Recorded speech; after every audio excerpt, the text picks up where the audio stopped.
Selamat siang, Rahayu, salam waras. Rahayu waras. Assalamualaikum warahmatullahi wabarakatuh. Om Waalaikumsalam. Swastiastu, Namo Buddhaya, Salam berkah dalem, salam kebajikan, salam sejahtera, salam kebajikan untuk kita semua. Kembali lagi di sini kita berjumpa dengan Mas Alek dari Waras TV. Dan sekarang berada di Banyu Biru, tepatnya di rumah Bapak Hari Suyitno. Beliau adalah salah satu tokoh pengayat kepercayaan terhadap Tuhan Yang Maha Esa, yaitu Sabta Dharma di Kabupaten Semarang. Beliau adalah tuntunan kerohanian Sabta Dharma Kabupaten Semarang. Nanti di sini kami akan berbincang-bincang mengenai kehidupan Pak Hari, kehidupan keluarganya selama yang pertama adalah sebagai warga Sabta Dharma, yang kedua saat ini sebagai pemimpin atau tuntunan warga Sabta Dharma di Kabupaten Semarang.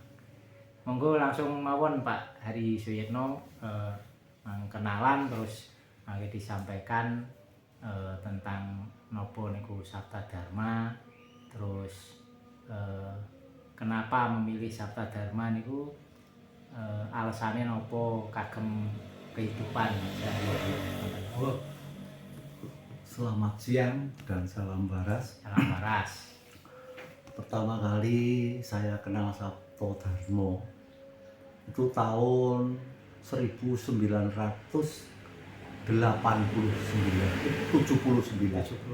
Ya. Nah, berhubung saya itu dulu kena sakit, istilahnya kena santet lah. Saya tidak bisa duduk. Terus akhirnya ada salah satu orang Sabta Dharma, saudara kita yang namanya Bapak Suwarno. Nah, Bapak Suwarno datang. Setelah datang bilang, "Kowe ngopo kok ora iso nggih larane opo?" Mboten ngertos Pak, tapi kula ajeng jagong mboten saged. "Wis kowe mujur ngetan, coba tak tambani." Terus saya mujur ke tidur. Bareng di tempat tidur itu mengujur ke timur, terus langsung disadani Pak Arno sekali saya bisa duduk. Nah, setelah saya bisa duduk, terus malamnya saya dibawa ke tempat sanggar Candi Busono Blater Lor. Ya, terus disujuti orang 4. Mbah Miyadi, Pak Arno, Pak Suprat, sama yang satu itu Bapak Kasiran, Pak Supar. Setelah disujuti itu saya disuruh olah rasa. Sekaligus saya sembuh. 100% sudah langsung sembuh. Terus saya ikut sujud di Sabta Dharma. Nah, setelah sujud di Sabta Dharma kira-kira itu 4 bulan, itu saya ada gangguan di sepatu saya. Itu ada dondoman, jarum untuk dondom itu cacahnya itu 7 biji, tapi gantung di sepatu, gantung gini loh, nggak jatuh. Di dalam sepatu. Di dalam sepatu itu gantung. Ini sepatu untuk masuk ke kaki kan bundar segini, sepatu ya Pak. Itu gantung di situ. Saya bilang sama istri saya, "Wah, Bu, artak balik." Setelah saya bilang gitu, istri saya bilang, "Pak, ojo kok balik." Wis ngalah wae. Lah piye kok ora entuk balik? Mau wis sing kon masang aku ning aku moh. Wong aku wis ngerti kok tak pasang bapaknya mesti ngerti. Nah, setelah bilang kayak gitu, terus saya mengucap Allah yang Mahagung, Allah yang Maharokim, Allah yang Muadil. Terus saya tungkuli tangan kayak gini, terus langsung domnya itu jatuh. Jam 7 itu. Terus saya buang. Setelah saya buang, kira-kira 4 hari ada tamu. Malam-malam baru saya sujud jam 6 sore, orang di masjid, saya berangkat sujud loh. Iya. Rumahnya depan masjid persis, Oh. yang situ depan masjid. Nah setelah saya selesai sujud, itu ada tamu yang namanya Mbah Kiai Mukhtar Kudori, itu yang masuk pesantren Pondok Tegarjo, Tegarjo Magelang. Oke. Sama sahabatnya 4, Hmm. 3-4 bayai. Duh, Assalamualaikum, waalaikumsalam. Loh Mbah, monggo pinaran. Orang nang aku salah kesusu.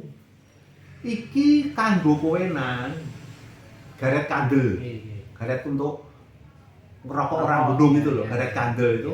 Ada tulisannya Arab. Tulisannya Arab, Minar Raufur Rahim. Setelah dikasih ke saya terima. Mbah Kiai itu langsung hilang. Oh. Nah setelah hilang, kebetulan saya tuh ngomong sama istri saya, Bu, loh kok Mbah Kiai kok hilang? Tidak ini ngira ngerti yo, awake dhewe yo. Lah iya kok njur Mbah Kiai kok njur ora ono.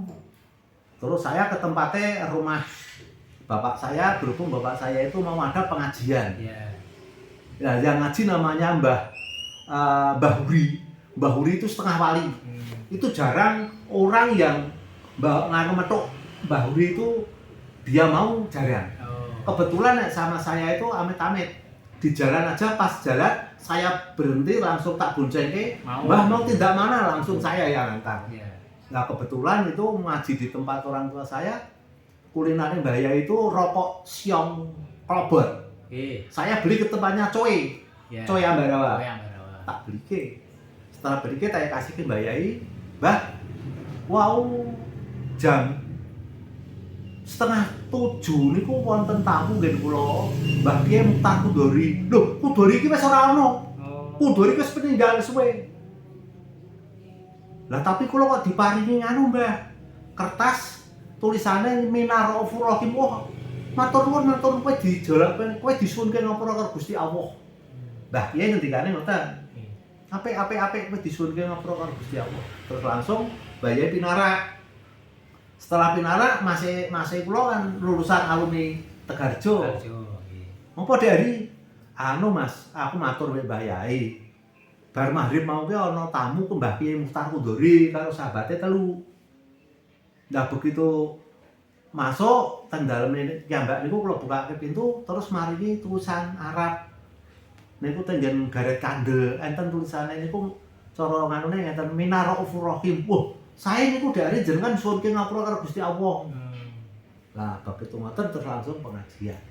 Nah, pengajian terus saya dari pulang. Setelah pulang, berhubung saya tahu kalau Mbah Mukhtar Kudori itu meninggal, saya di rumah saya Blater itu ngomong sama bapak saya. Iya. Pak, kula tak nyobi nggaker wae Mbah Kiai Tegarjo. Jam 4 sore, jam 5 sore persis mulai sujud.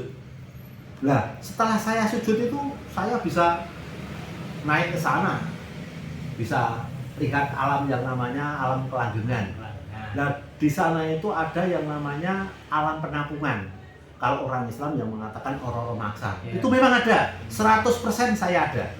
Nah, di situ itu tidak ada orang Islam, tidak ada orang Katolik, tidak ada orang kepercayaan. Adanya cuma orang mati. Orang mati. Ya. Jadi masalah agama, kepercayaan itu di dunia sini. Kalau di sana tidak ada. Ya. Lah, di sana itu saya begitu naik ke atasnya itu, katanya di Ijomoyo, itu saya lihat teman saya. Loh, kayak kok koncoku meh tak tulungi, saya meh menolong orang teman saya itu ada suara. Ojo mbok tulungi. Sing iso nulungi anak turune sing tunggal darah. Jadi kalau nggak tunggal darah nggak bisa ngatrol itu. Nah setelah kayak itu saya turun tek, bilang sama bapak saya, Pak, anu ya Pak, kalau mau nggaker Mbah Mukhtar Kudori, saged mriku Pak, saged dugi nggih. Tekan Ijomoyo. Terus Mbah Kiai itu memang saya Pak. Nah setelah kayak itu malamnya saya disanggar sini di rumah saya sini. Yeah. Setelah disanggar, saya itu tahu jatah. Nek Pak Hari ini rezekine mulai lahir nganti tekan sok dibundut sing poso kayak ini. Tapi ada syaratnya. Yang satu kejujuran, yang satu keikhlasan, jangan sekali-kali ditinggal. Nah ini. Nah setelah kayak gitu lama kelamaan terus langsung saya itu ada masalah anak saya daftar poluan. Iya. Saya daftar poluan, terus mulainya kan SMA itu mau paskibraka dulu. Iya. Terus saya bilang, ya kowe sujud ning ngarep aku ning mburi. Setelah anak saya sujud, saya bilang, kowe mengko entuk nomor 1, entuk ranking 1. Setelah anak saya pulang, entuk ranking 2. Oh. Loh, kok ora padha karo Iya, cocok iya. bapak ya ya? Iya. Wong bapak nek sujud ki akeh pasti ora tau kleru kok iki kleru. Nah, setelah kayak gitu, let satu hari dari kepala sekolah SMA Negeri 1 Ambarawa, Negeri 2 Ambarawa, Negeri 1. Negeri 1 ya? Nah, SMA Negeri 1 datang ke sini. Pak, Mbak Dia mana? Itu di belakang. Ada apa Pak? Saya disuruh sama kepala sekolah. Ternyata yang ikut paskibraka itu Mbak Dia. Oh, Mbak Dia yang nomor 1. Nah ini salah satu pembuktian yang luar biasa. Iya, iya. Itu bukti. Oh. Setelah itu langsung ke Jakarta paskibraka itu. Nah setelah itu pengen daftar puluhan. Tapi saya di hati tidak boleh. Masalahnya Oh. di hati saya ojo nanti anak saya itu Keterima. jadi fungsi gitu loh. Lah ternyata kayak gitu akhirnya gagal. Oh. Sudah ranking 2 ke Jakarta, sampai Jakarta ranking 2 seluruh Indonesia. Itu anak saya dikembalikan. Masalahnya untuk administrasi yang di Jakarta tidak nyampe. Iya. Masih di yang saya titipi di sini. Nah, setelah kayak gitu dikembalikan, yang namanya Bukosana itu yang awal dari Polda Jawa Tengah itu ngebel sama saya, Pak Hari, saya minta tolong Bu, si putrane si Mbak Dia itu didaftarkan lagi. Nggak usah lewat siapa-siapa, lewat ibu saja. Nanti nggak usah bayar, semua tak bayar, itu tak anggap anak saya. Masalahnya apa? Itu ranking 2 kok tidak bisa lolos. Nah kebetulan 3 bulan ada orang datang ke sini. Yang ranking 1 itu ada barang yang ketinggalan di tasnya anak saya itu. Pak, jam 12 malam itu totok. Saya buka, loh ini siapa Mbak? Saya temani Mbak Dia dulu. Waktu pantokir di Jakarta Mbak Dia, saya kan ranking 1, Mbak Dia ranking 2. Lah ada celana saya dalam itu ketinggalan di tasnya Mbak Dia. Lah kenapa tuh kok Mbak Dia mati meninggal? Loh, kok meninggal gimana tuh? Orangnya masih hidup di belakang. Loh iya ada surat dari kepolisian sini kalau katanya Mbak Dia itu meninggal. Waduh. Setelah kayak gitu anak saya gugah. Lah setelah petuk sama itu yang ranking 1 tuh nangis di sini malam-malam jam 12 malam nangis. Menangis katanya kowe iki dipakekke kowe mati orang surat tekan Jakarta. Itu kebuktian ya. Nah, setelah kayak itu saya sujud sama istri saya, Bu, keadaan kok kayak gini tuh gimana tuh. Setelah kayak itu terus enggak lama anak saya kecelakaan itu. Iya. Kecelakaan.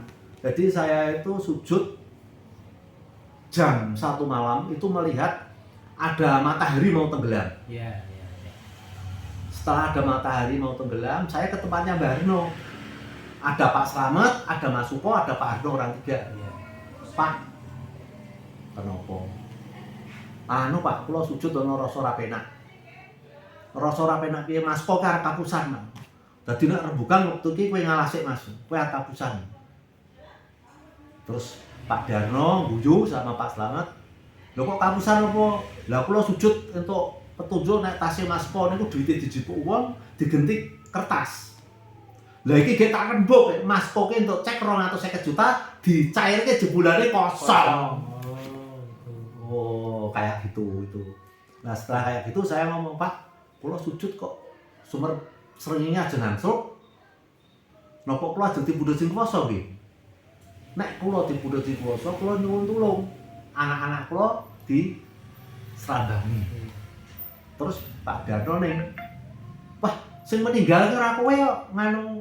Ha, sing arep dijukuk Gusti Allah ki anakmu lanang. Bapaknya bilang kayak gitu. Sudah tahu. Lah setelah kira-kira itu 3 bulan saya itu duduk sama istri saya, sama anak-anak saya yang 2, yang satu yang namanya Handoyo Solikin Anwar itu tidur di kamar. Terus saya itu mendapat petunjuk dari Yang Maha Kuasa. Putranya harus dipundhut sing kuwasa siji. Lah ini saya bingung. Setelah saya bingung, terus saya ngomong sama ibu-ibu, aku kok jam 5 tit aku kudu sujud. Bocah-bocah kudu kok tunggoni, aja nganti lunga saka omah. Oh yo.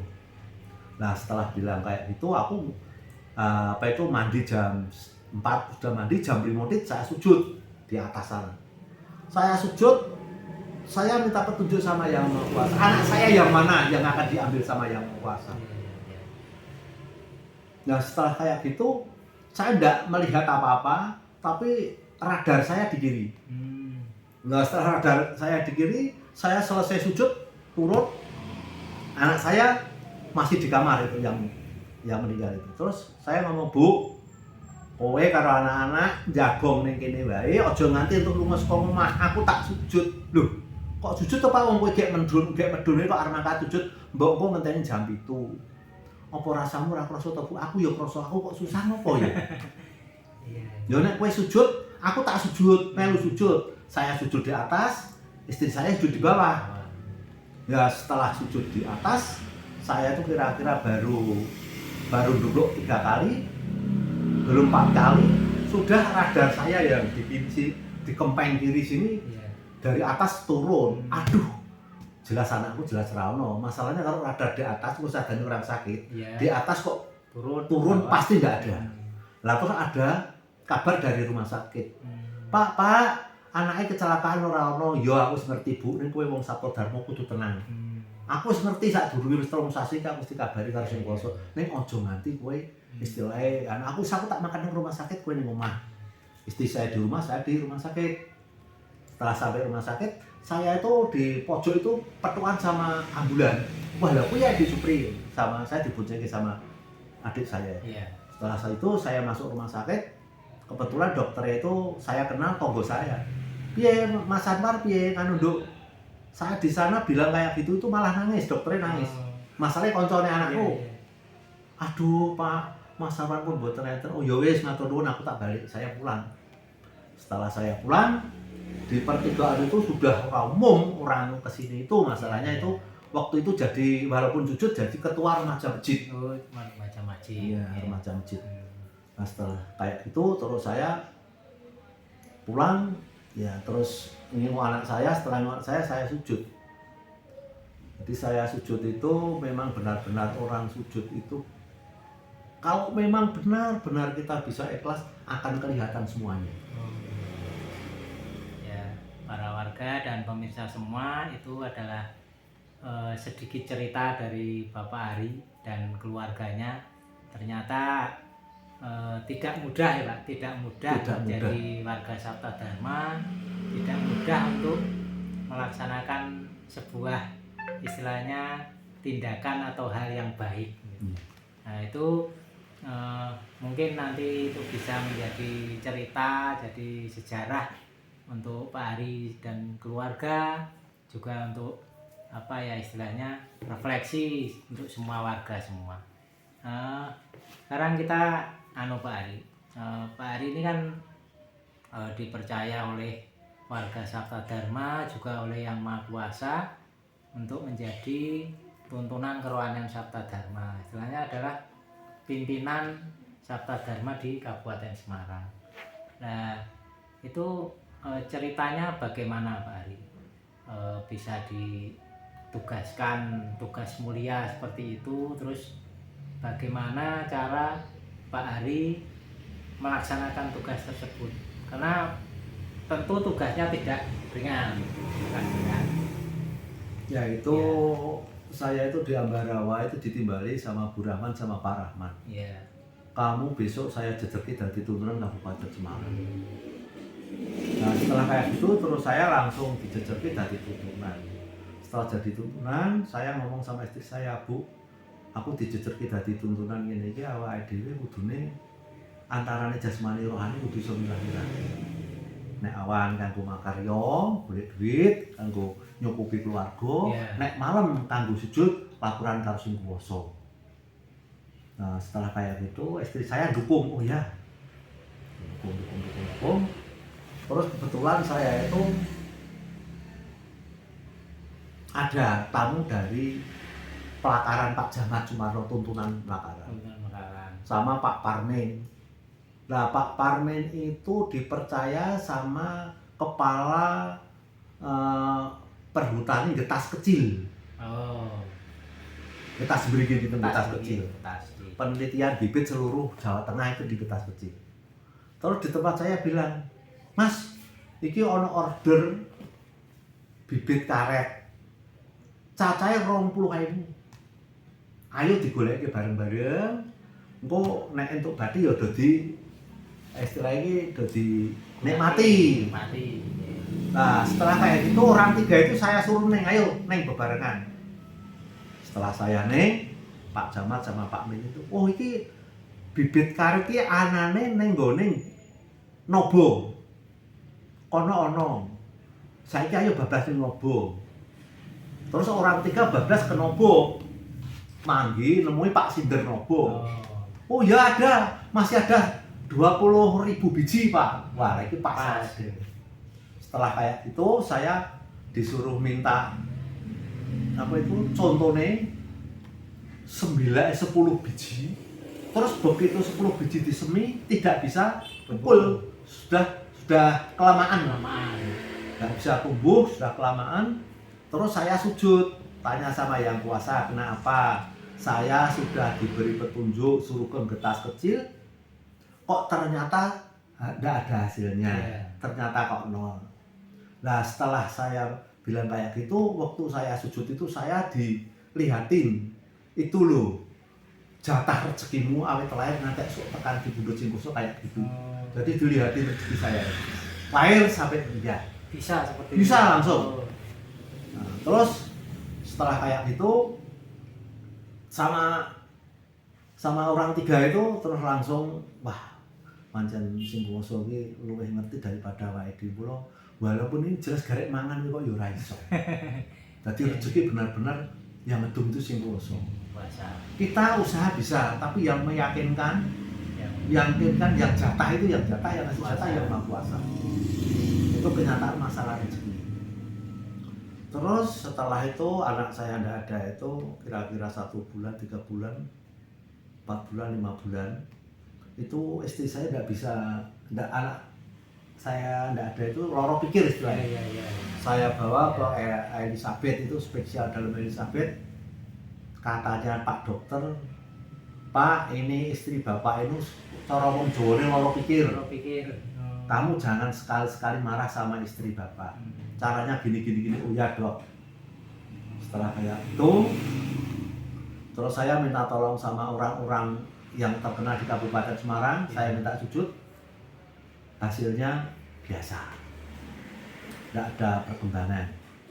Terus saya minta tolong sama Pak Slamet, Pak Juwari, Pak Kembar, Pak Sugeng di rumah saya sini. Terus Pak Slamet bilang, waduh wis peteng.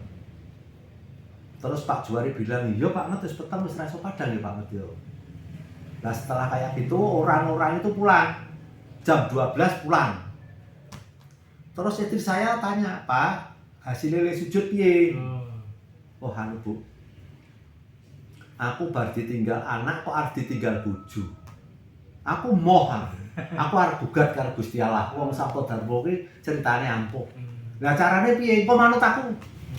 Saya bilang gitu. Nah setelah itu jam 1 saya sujud sama istri saya.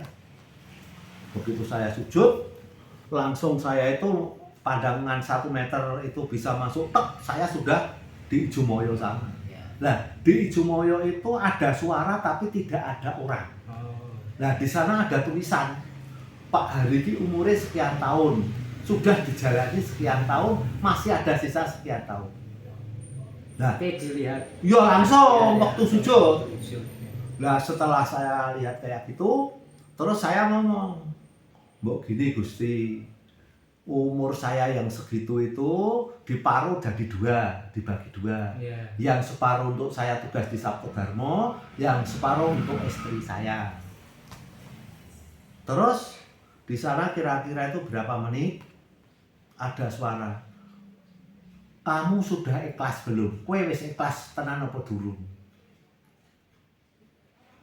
Jatahe sing kuwasa ora iso ditambahi. Iya. Nggak bisa ditambah. Kalau memang kamu menghendaki istri kamu tambah umur, itu umur kamu diambil dikasih ke istri kamu. Itu aja cuma 12 tahun. Masalahnya orang Saptodarmo itu mempunyai saudara 12. Keyakinan kita kan kayak gitu. Kamu ikhlas atau tidak? Terus saya itu waktu itu kelihatannya saya diem, terus saya bilang ikhlas. Setelah saya ikhlas, saya turun lagi langsung di putihan. Setelah di putihan, sama ngomong istri saya, Bu, kowe sesuk waras, ning umurmu 12 tahun, kowe tak jupuk kok umurku tak menehke kowe. Setelah kayak gitu paginya langsung istri saya sehat. Nah setelah istri saya sehat, Pak Slamet bilang kalau konco-konco itu, Mas Hari golek dukun endi yo? Kok bagus kok wis peteng kono kok iso sehat. 1 kali, 2 kali, 3 kali saya mendengar kata-kata Pak Slamet, saya bilang, aku ora golek dukun wong Saptodarmo. Tapi aku sujud hasilnya kayak gini Pak. Tapi jatahku bojoku 12 tahun Pak. Saya bilang kayak gitu. Lah, akhir-akhir itu pas ada rapat tuntunan di Blater, itu mau saya berangkat bilang istri saya itu, Pak, umurku 12 tahun jatahe wis entek. Aku tak dhisik. Saya tak duluan. Ternyata langsung, paginya baru masalah langsung. Nah itu proses Saptodarmo. Memang Saptodarmo itu saya anggap istimewa. Cuma yang penting itu kita harus ikhlas dan jujur. Itu kunci.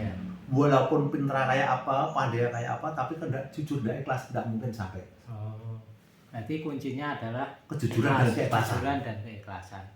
Karena begini Pak Hari, kan mungkin dari cerita Pak Hari ini nanti bisa memberikan pengertian kepada khususnya warga semua, karena termasuk saya mungkin juga pernah bilang, termasuk teman-teman, wis dadi warga seprono seprene, dadi warga suwe, direwangi berjuang dan pengabdian tanpa pamrih, tetapi kehidupannya di dunia itu masih begini-begini saja. Istilahnya masalah sandang, papan, pangan, dan kebahagiaan itu belum sepenuhnya dirasakan. Nah itu bagaimana Pak Ari menyikapi hal itu?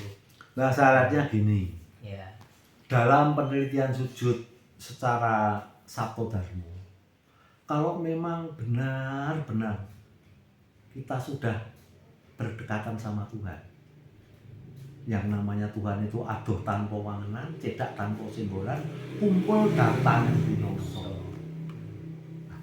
Syaratnya kita sujud itu diteliti benar-benar. Kalau sudah diteliti benar-benar, kita bisa nyampe ke Ijomoyo. Nah itu apa yang dicita-citakan pasti tercapai. Apa yang ditulis di buku itu. Dahulukan rohanimu, jasmani akan ikut. Loh itu jelas itu. Tapi mau mendahulukan rohani itu tidak mudah. Tidak mudah. Kadang mau sujud masih abot jasmani. Nah, padahal gini, kalau kita itu sudah yakin di Saptodarmo, Sapto itu Darmo wajiban. Mulai di sana tulisan Saptodarmo, sandang pangan. Padahal tulisannya sandang dulu, pangannya keri. Tapi yang didahulukan adalah kan pangan dulu, sandangnya ditinggal. Ya kan? Saptodarmo, Sapto itu dharma kewajiban. Yang didahulukan kenapa kok harus dharmanya? Kalau dharmanya sudah didahulukan, nanti segala-galanya akan ikut. Ada filsafah kayak Pak Usodo itu bilang, kalau kamu menanam jagung satu ontong, itu paling dapatnya 1 tenggok. Tapi kalau kamu itu bawa bibit 1 tenggok, itu nanti hasilnya tidak kurang dari 1 mobil. Tapi jangan kamu itu diangan-angan aku tak menehi dharma segini, besok aku balik segini. Itu enggak boleh. Pamrih tidak boleh. Karena kan di sabta dharma itu tidak boleh pamrih. Tuhan pasti tahu. Contohnya ya, kalau istri saya itu menyumbang di zakat tidak mungkin dikasih nama. Walaupun rupiah maupun 1 juta tidak mungkin dikasih nama. Dianggap orang nyumbang itu, orang dharma itu kayak kita di belakang. Gampang. Iya. Apalagi orang rumah tangga. Waktu saya dari Bu Sri Pawenang di Bali 10 hari. Itu Bu Sri bilang kayak gini.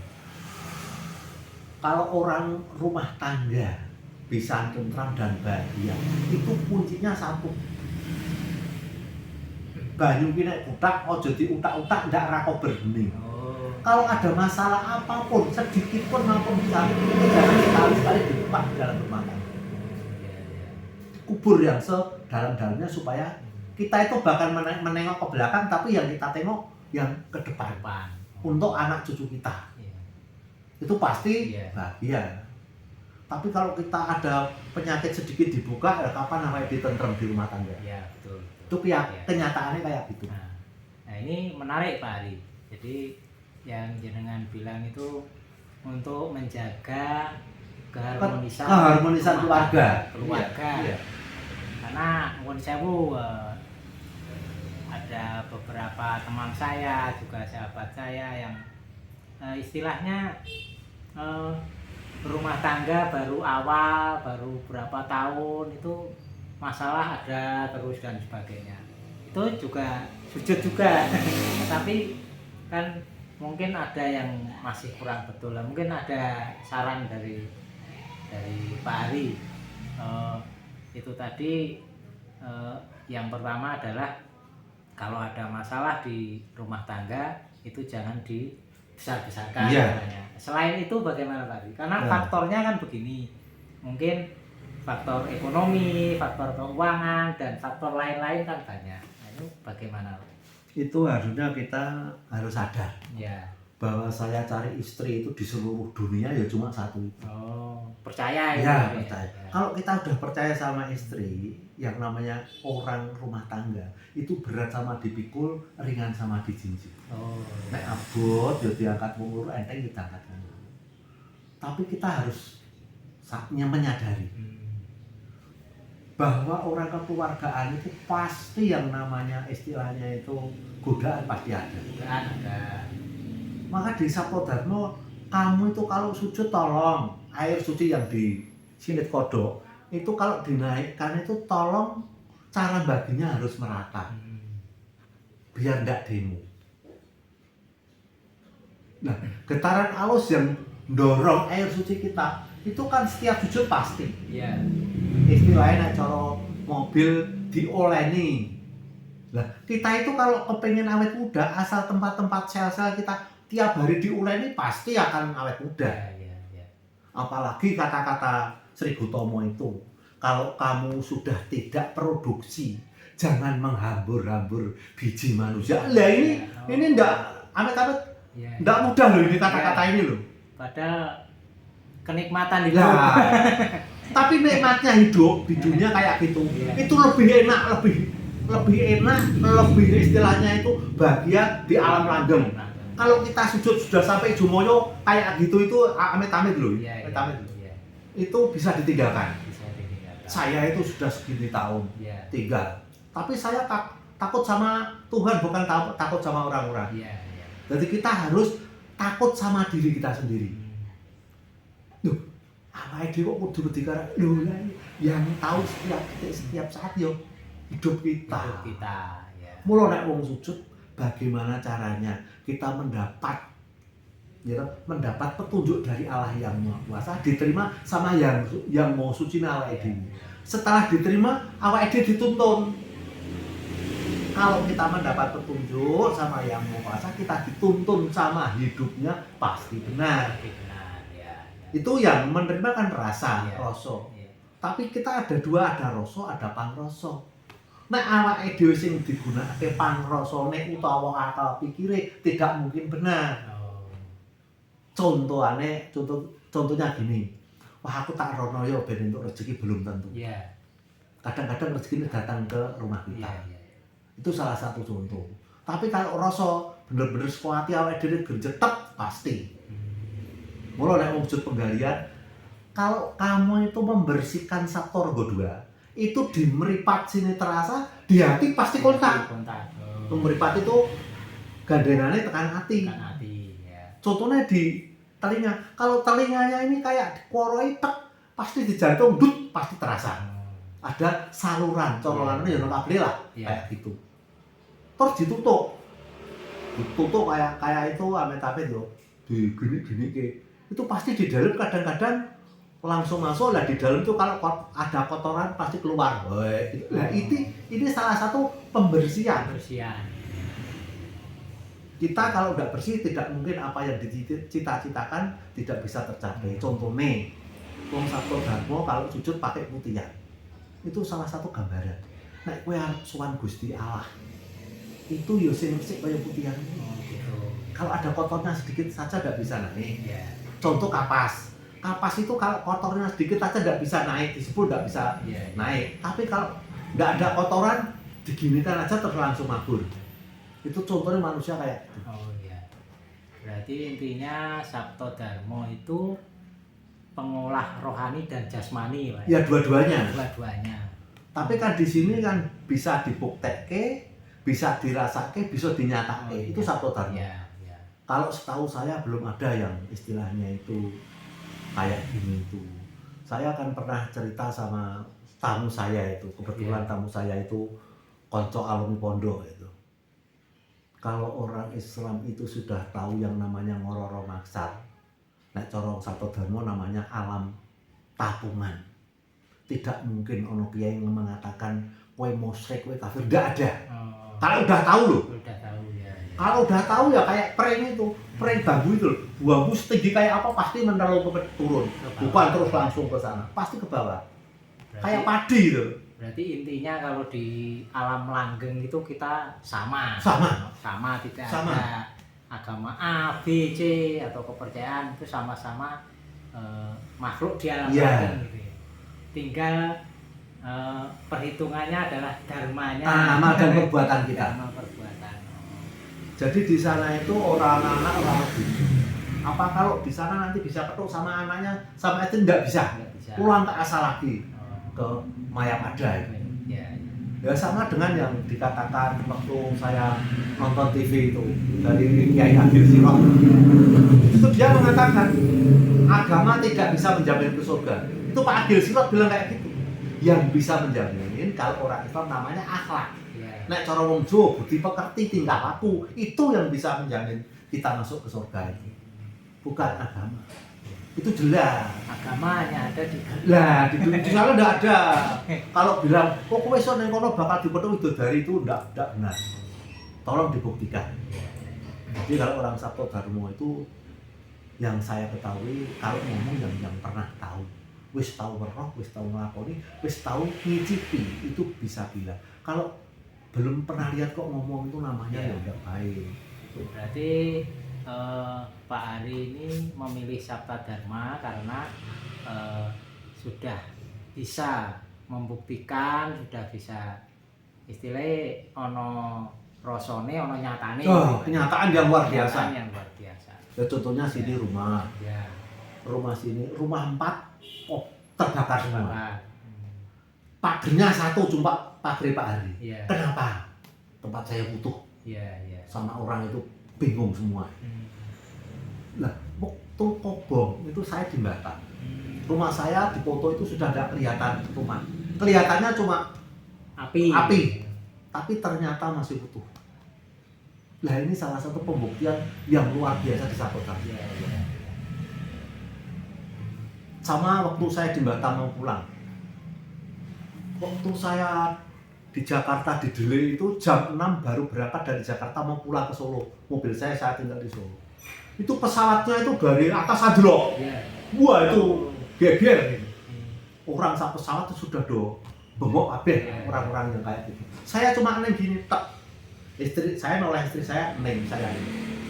Terus Berhubung saya mengucap Allah yang Agung, Allah yang Murgung, Allah yang Madil, Sabda yang Mukoso, diparingi lancar kali sambikala bebas gangguan sampai tujuan. Nah, setelah saya bilang sampai tujuan, itu di paha yang kanan itu ada orang demek pundak yang kanan, demek. Setelah saya noleh ke kanan, itu Bopo Panurun Agung Sri Gutomo itu membawa remote. Nyonang iki kanggo nyelametke wong sak pesawat. Itu 100% ini. Iya. Setelah saya terima pesawatnya itu boker well gitu langsung sampai terbang lagi sampai Solo. Jadi saya ning itu dari Jakarta sampai Solo sampai mendarat. Setelah mendarat orang-orang turun ini baru buka. Setelah saya buka kanan saya noleh ke kanan, istri saya bilang, "Ngopo Pak? Aku wis ngerti, saya sudah tahu." Istri saya bilang kan itu pembuktian yang luar biasa. Luar biasa. Berarti itu atas lindungan yang Maha Kuasa karena kita sudah yakin dan percaya. Jadi di sini tuh yakin, percaya, madep, mantep, tur dilakoni. Oh ya. Lah percaya nek ora dilakoni ya ndak ada artinya. Di Sabtodarma itu harus benar-benar sabar. Sabar nggak ada batasnya di Sabtodarma. Yang sabar, yang longgar, istilahnya itu ora jengkelan, ora mangkelan. Jadi di sini kan tidak boleh jengkel, tidak boleh mangkel. Iya. Kalau ada apa-apa, itu. Iya, kalau ada apa-apa tolong ke sanggar, diselesaikan ke sanggar. Lah, di sanggar kenapa? Di sanggar sujud. Nanti yang mendapat sinar dari Allah yang Muasa kita di waktu sujud. Lah itu istilahnya ono barang ruwet yang mudari kita dari asana, bukan dari akal pikir kita, tapi dari hati kita yang benar-benar mendapat petunjuk dari Allah yang Maha Kuasa. Itu yang paling sulit. Ya. Terima kasih sekali Pak Hari Suyitno, banyak dari perbincangan ini banyak cerita, mungkin nanti banyak manfaatnya biarpun sedikit untuk semua warga Sabtadarma khususnya di Kabupaten Semarang, juga warga Sabtadarma di seluruh Indonesia, juga kepada seluruh pemirsa Waras TV. Untuk yang terakhir mungkin Pak Hari bisa memberikan pesan kepada khususnya semua warga bagaimana caranya untuk mencapai tujuan hidup yang ayem tentrem bahagia selamanya menurut Sabtadarma.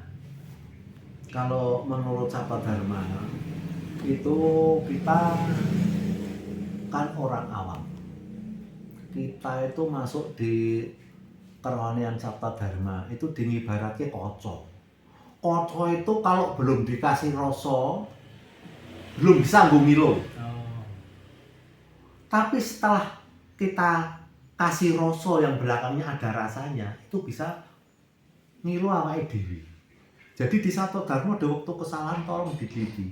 Kalau sudah diteliti, sudah ketemu di waktu sujud kesalahan itu kita minta maaf sama Yang Maha Kuasa. Itu kalau kita sudah dikasih maaf, nah itu kemungkinan untuk kebahagiaan hidup itu ada. Masalahnya kenapa? Kita sudah percaya sama diri kita sendiri. Orang nyalahke wong liya ning nyalahke awake dhewe. Gitu. Yang namanya mawas diri. Kalau kita sudah benar-benar bisa mawas diri, nek ngono aku ki ora bener. Yang bilang kan kita sendiri bukan orang lain. Tapi kalau orang lain belum tentu bisa terima. Tapi kalau kita lihat, kita hayati, ya toh, saya tahu persis, pasti saya sadar. Saya longgar. Nah itu untuk hidup sehari-hari kayak gitu. Jadi hasilnya untuk sujud, kita didorong untuk menjalankan sujud. Itu tujuannya kayak gitu, untuk kebahagiaan hidupnya dan akhirat nanti. Menghayali bagi bangun itu kayak gitu. Jadi tolong, kalau kita jalan, lihat ke depan, jangan lihat yang ke belakang. Kita kan waktu dulu nyamannya bapak sama ibu nalikane kumpul itu di Sabtadarma yang namanya sujud tes dumadi. Tes dumadi itu benar-benar kita tidak melihat kanan, tidak melihat kiri, tidak melihat atas, tidak melihat bawah. Cuma satu titik. Wes aku kumpul mbak ibu ya sudah. Ya toh? Kumpul sama ibu ya cuma satu titik itu tok. Aku mbak ibu ya sudah. Lah kita sujud piye carane iso manunggalin kawula karo Gusti? Ya juga satu titik. Jadi satu dharma kuncinya satu titik. Kalau satu titik itu sudah tercapai, kekeluargaan akan bahagia. Iya. Saya amit-amit ya 40 tahun. 40 tahun. 40 tahun. Yang namanya ngomong sarung saja tidak ada. Iya. Cuma satu kali istri saya itu, berhubung saya itu 84 garap proyek di Candi Prambanan 1 miliar. Iya. Itu ada anak buah yang kurang ajar, ambil besi potongan itu dijual. Terus saya dari Candi Prambanan agak merengut. Nah, setelah saya merengut, saya di rumah ditanyai sama istri saya, "Pak, kowe kok merengut ngopo?" "Aku ora merengut ya, Bu." Terus istri saya ambil kocok pengilon. "Pak, njajal kowe ngilio tambah apik apa tambah elek?" "Nek tambah apik terusno, nek tambah elek nggonmu merengut leren." Itu sekali tok itu. Nah, itu salah satu rumah tangga yang istilahnya itu harmonis lah. Iya. Makan berdua, tidur berdua, mandi berdua, sanggaran Sanggaran berdua. berdua. Itu yang saya jalani. Oh gitu. Itu selama 40 tahun lah ya. Oke. Jadi ya untuk warga Saptodharma itu ya tolong jangan sekali-sekali bohong. Kalau istilahnya itu ada warga Saptodharma kok bapaknya bohongi ibuke.